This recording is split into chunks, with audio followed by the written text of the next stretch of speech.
Com o anúncio da aposentadoria do Warren Buffett, volta a se falar sobre a sua tese de investimento que trouxe tanto retorno para os seus acionistas. Quem foi o principal mentor de Warren Buffett foi Benjamin Graham, escritor do Investidor Inteligente, que alguns de vocês que me acompanham no Instagram também, inclusive o link do meu Instagram está aqui na descrição caso você queira me seguir, sabem que eu estou terminando de ler o livro do Benjamin Graham, que foi precursor ali da tese de investimentos do Warren Buffett.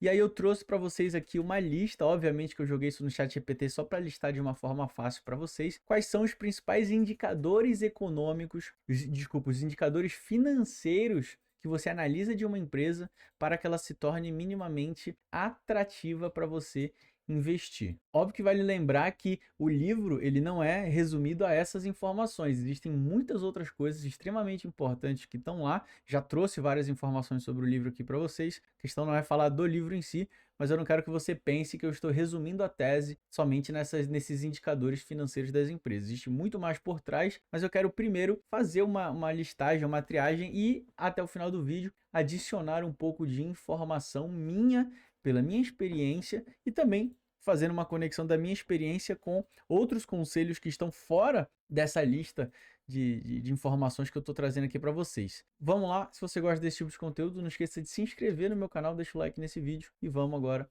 para o conteúdo. O indicador financeiro mais famoso de todos provavelmente é o PL, que é o preço sobre o lucro por ação, ou seja, você vai pegar o preço que a ação está sendo negociada, pegar o lucro da empresa e dividir pela quantidade de ações, você vai chegar num racional, num número. Benjamin Graham diz que abaixo de 15 você tem o ideal. Uma coisa que vale mencionar é o seguinte, tem setores de empresas que é normal você ter um PL mais alto, outros setores é normal você ter um PL mais baixo. Cada setor traz consigo uma volatilidade diferente, uma amplitude de movimentação, algumas características contábeis diferentes dos outros. Mas a gente vai generalizar aqui para a gente conseguir trazer esse conteúdo legal. Então, a gente vai filtrar ações com PL abaixo de 15. O que eu vou fazer aqui com vocês agora, tá? Eu vou abrir o Status Invest e eu vou aqui nesse filtro do PL, eu vou colocar para aqui, eu posso só escrever 15. Vou fazer o seguinte, vamos dizer que é 20. Vamos dizer que seja 20. Pô, não tá tão ruim assim o 20, mas vamos deixar só para ter uma margem de segurança, porque a gente, querendo ou não, galera, estamos falando de empresas no Brasil. Você pode não entender isso ainda, mas o nosso mercado ele é extremamente volátil, ele é muito mais inconstante do que o mercado americano, por exemplo. Para você ter uma ideia, tem alguns outros parâmetros ali que Graham diz, que é um histórico de distribuição de pelo menos 10 anos de dividendos. Cara, você encontrar várias ações na nossa bolsa que pagam dividendos consistentemente e ininterruptamente por mais de 10 anos, cara, é muito pouco. Então você tem poucas alternativas.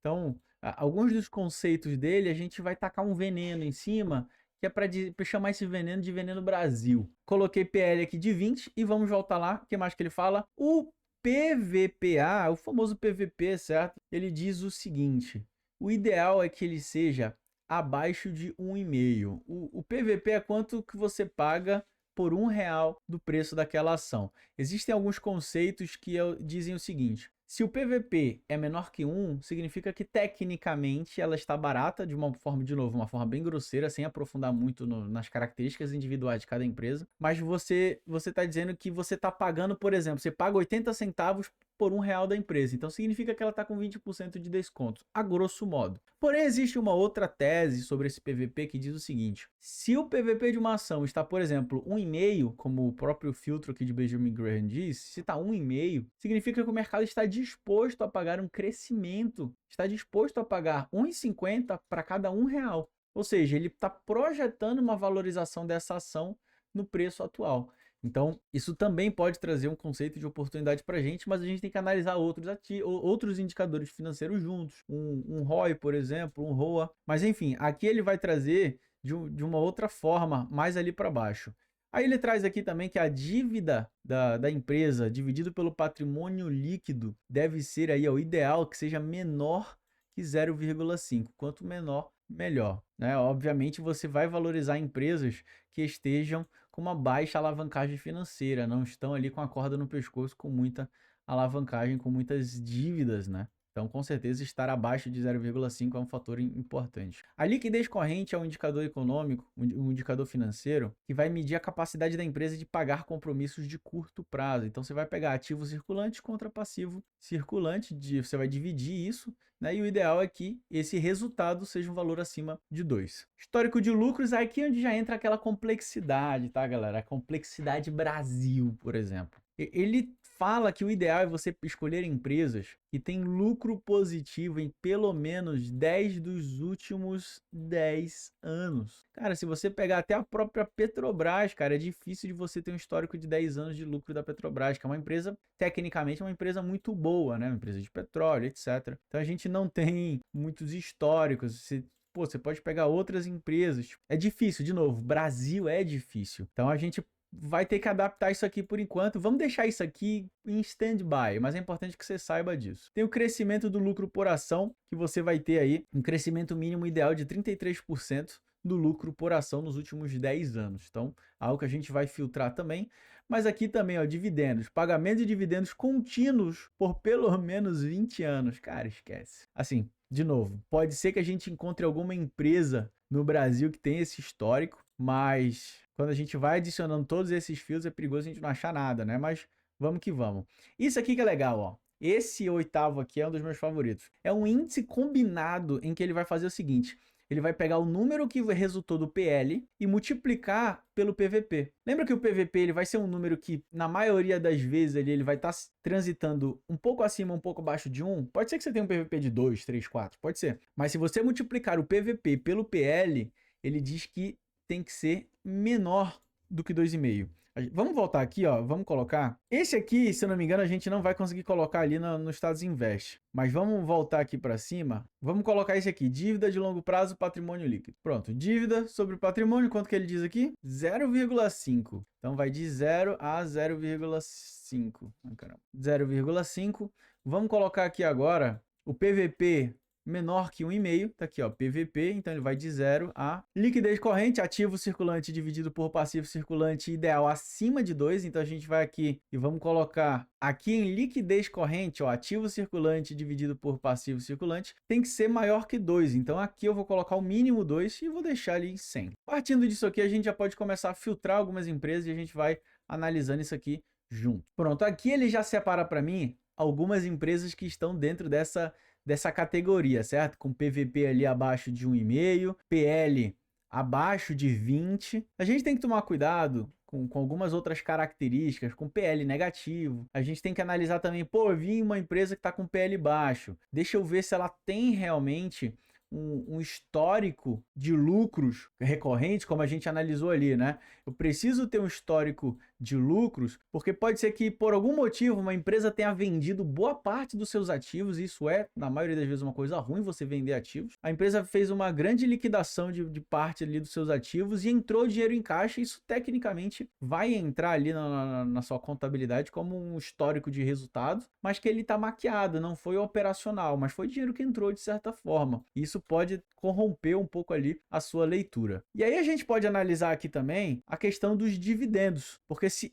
eu já fiz esse filtro e ele me trouxe essas ações, eu quero saber quais são as ações que mais vão me pagar aí um dividendo, até para saber o histórico de lucro, tá? Mas, de novo, dividend yield, ele precisa ser algo recorrente, algo com uma boa frequência. Vamos bater o olho primeiro aqui nas ações que a gente mais conhece.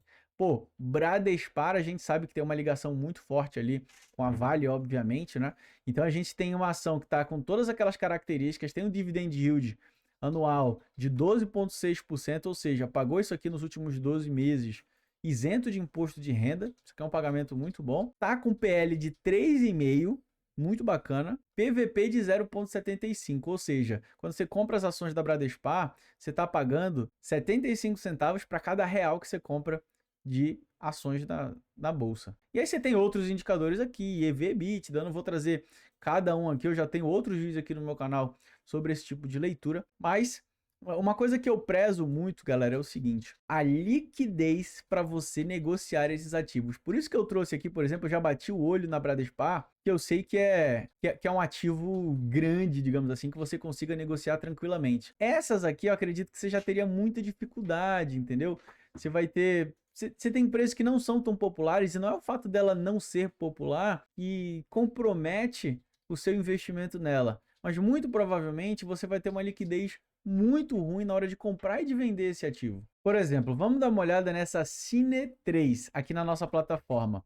Ela até que tem um volume de negociação interessante, ela até que tem uma liquidez até que boa, mas não é algo extremamente incrível. Por exemplo, dá uma olhada aqui, se a gente pegar esses dias de maior volume, obviamente a gente vai ter aqui, ó, pô, 19 milhões de reais em negociação. Isso não é algo muito grande, até porque as maiores empresas da nossa bolsa negociam bilhões e bilhões, centenas de milhões, bilhões de reais por dia. Mas se a gente pegar um dia até com pouco volume, como esse aqui, por exemplo, negociou R$ 1.380.000. Isso é muito pouco. Você pode pensar, mas 1 milhão é muito dinheiro, beleza. Mas se você pega 1.388.167 dividido pelo preço, foi negociado ali a, vai, 4,70, você teve mais ou menos umas 300 mil ações que foram negociadas nesse dia. É relativamente pouco. Se você analisar até a movimentação, por exemplo, de um gráfico de 5 minutos, você tem movimentações ali, ó, uma liquidez por minuto muito baixa. Vou até trazer ali um Super DOM para a gente ter uma noção de profundidade. Sinceramente, nem tá tão ruim assim não, tá? Essa Cine aqui tá bem melhor do que eu imaginava. Você tem um range de negociação até que curtinho. Mas é aquele negócio, em mercados calmos, é normal a gente ter até uma boa liquidez. Quando o mercado começa a agitar por algum estresse, alguma notícia, a gente vê o mercado sofrer um pouco mais nesse tipo de papel. Mas, de novo, não tá tão ruim assim. Mas se a gente olhar, por exemplo, as outras ali do lado, vamos ver essa PAT4. Pô, essa aqui já começa a ficar esquisito, entendeu? Essa preocupação que eu queria trazer. Óbvio que quando eu trouxe o exemplo da Cine, a gente já até que caiu numa empresa interessante, né? Não tava horrível, era algo que você pode até considerar. Mas você vem para esse aqui, ó, Panatlântica. Olha que tipo de liquidez você vai ter. Isso é gráfico diário, cara. Às vezes você tem R$ 3.000 de negociação no dia. Não dá. Então esse é um tipo de ativo, por mais que tenha trazido aqui pra gente esses indicadores econômicos relevantes, eu priorizo que você entre em ativos no máximo que estão ali nas small caps, mas preferivelmente estão classificadas ali como algum tipo de blue chip, ou pelo menos estão dentro do Ibovespa, tá? Vamos analisar Mitre 3, por exemplo, aqui também, ó. Você também até que tem movimentações mais ou menos, mas também nada muito incrível. É uma incorporadora, tá? Trabalha com imóveis. Não tá horrível também, mas longe de estar, por exemplo, pô, vamos olhar a Bradespar aqui. Cara, a Bradespar é incrível. O dia mal começou, eu já tenho 14 milhões negociado. Tá aqui embaixo em 14 milhões. Vou pegar um dia desse com muito volume, 164 milhões. Pô, tá legal. Bradespar tem as características interessantes para a gente identificar que é uma boa empresa para a gente começar a considerar. Não estou passando recomendação de compra, não estou dizendo que vocês têm que sair daqui comprando Bradespar, até porque a gente tem, analisando agora graficamente, né? E é isso que eu queria trazer, essa noção para vocês, para que você una esses conceitos que eu estou trazendo do Warren Buffett, do Benjamin Graham, com os conceitos técnicos. Cara, eu tô, se você parar para analisar, negociando em patamares baratos, considerando o potencial. Óbvio que não é porque chegou aqui em cima que ele tem que voltar, obviamente que não. Isso aqui é uma empresa de um setor extremamente cíclico e períodos de taxa de juros altos, estresses globais, eles acabam, obviamente, impactando a performance dessa empresa, né? A China impacta muito esse tipo de setor aqui também. Mas os indicadores econômicos mostram que é uma boa empresa, que gera lucro, que gera todas as características ali e estão negociando a um preço barato, né? Aqueles conceitos de PL, de PVP mostram pra gente que é uma empresa que está dentro de uma característica interessante. Não significa que para sempre ela vai ser uma empresa maravilhosa, uma empresa que vai dar muitos retornos para o acionista. Não é isso. Nesse momento ela está trazendo características interessantes. E a gente pode continuar rolando aqui até a gente encontrar outras empresas que façam sentido para a gente. Óbvio que no nosso filtro a gente pode colocar outras coisas. Valor de mercado, por exemplo. Pô, eu não quero uma ação com menos, por exemplo, ó. Eu não quero uma ação com menos de 500 milhões. Não quero... Aqui tá? Aí, 00. Pronto. Não quero uma ação com valor de mercado com menos de 500 milhões. Vou buscar de novo. Ah, agora olha só. Aí ele já traz algumas ações mais interessantes. Ele traz uma Itaúsa com dividend yield de 8, PL de 7, PVP de 1.2. Lembra que o nosso limite máximo era 1,5. E aí a gente pode, obviamente, rolar para o lado e ver todos os outros indicadores econômicos. Mas dentro daqueles filtros que a gente analisou, de acordo com Benjamin Graham, essas ações, ó, Gerdau também, tanto o Goal quanto o GGBR, estão dentro de características interessantes. Dividendo não tá lá aquela coisa, vamos filtrar por dividendo de novo. Ó, A gente ainda tem essa PAT3, mesmo com o filtro de uma empresa que vale 500 milhões, tem uma negociação péssima lá na bolsa, já mostrei para vocês. Mas a gente tem Home 3 aqui também, ó, pagou aí 9,5 de dividendo nos últimos 12 meses, PL de 8, interessante também, PVP de 0,7, olha só que isso aqui que legal, muito interessante, né? Vamos dar uma olhada nas ações da Home? Olha só, também vem ali de fortes movimentações de queda, e aquele negócio, empresas que estão baratas, é comum você ver ela caminhando, óbvio, de um histórico de movimentações de baixa, ou seja, ela está vindo de um movimento em que o preço das suas ações está caindo, mas não necessariamente a performance da empresa está horrível. Existem algumas ações, obviamente, que você vai analisar, por exemplo, BBSE é uma empresa que com certeza está ali no meio daqueles filtros que a gente colocou, mas, cara, é uma empresa incrível que vem fazendo fortes movimentações e óbvio que só porque eu estou gravando esse vídeo hoje está caindo 6,7%, mas empresas de seguridade é muito comum serem empresas extremamente perenes. Se a gente colocar Caixa Seguridade aqui também, a gente vai ver uma movimentação até que muito similar, tendência forte de alta por muitos e muitos anos, ou seja, você pode ter ali naquele filtro que a gente colocou, essas empresas mostrando pra gente que tem um PL legal, tem um PVP bacana, tem uma certa recorrência ali de pagamentos de dividendos e lucratividade, mas que você vai ter o preço das suas ações cada vez mais altas. Então, não é porque o preço está cada vez mais alto que ela está cara. Estar cara e barato é diferente. Então, esse conceito ele é muito importante para você aplicar. Então, vou deixar de dever de casa aí para você dá uma olhada nesses filtros que a gente colocou, vai passando para o lado, vê que outras empresas que você vai ter aí dentro desses filtros do Benjamin Graham, tal, tem a Eletrobras também, EZTEC, passar mais aqui para o lado também, pô, a gente tem várias outras empresas legais. Cara, isso porque eu coloquei um filtro de uma empresa de 500 milhões, né? Ah, não quero colocar esse filtro, acho que tira um pouco ali. Estou disposto a investir em ações menores, estava em zero ali aquela hora, pô, vou buscar de novo, beleza, olha só, eu já tenho agora bem mais alternativas. Eu não gosto disso, tá? Eu não recomendo que você fique entrando em ação muito barata, muito, não é baratinha, mas ação muito de empresa muito pequena, você vai estar numa volatilidade absurda. Se você colocar um filtro de volatilidade aqui, ah, mas tem potencial de me dar 100%. Cara, mas é aquele 100% que pode ser que te tire 80 para depois, cara. Então assim, tem que tomar muito cuidado. Eu prefiro que você aplique esse filtro em ações que estejam dentro do índice Bovespa. Acredito que você vai ter uma maior probabilidade de ser feliz investindo nesse tipo de papel. Beleza? Não esqueça de se inscrever no canal, deixa o like no vídeo, compartilha comigo. Valeu, valeu. Tchau, tchau.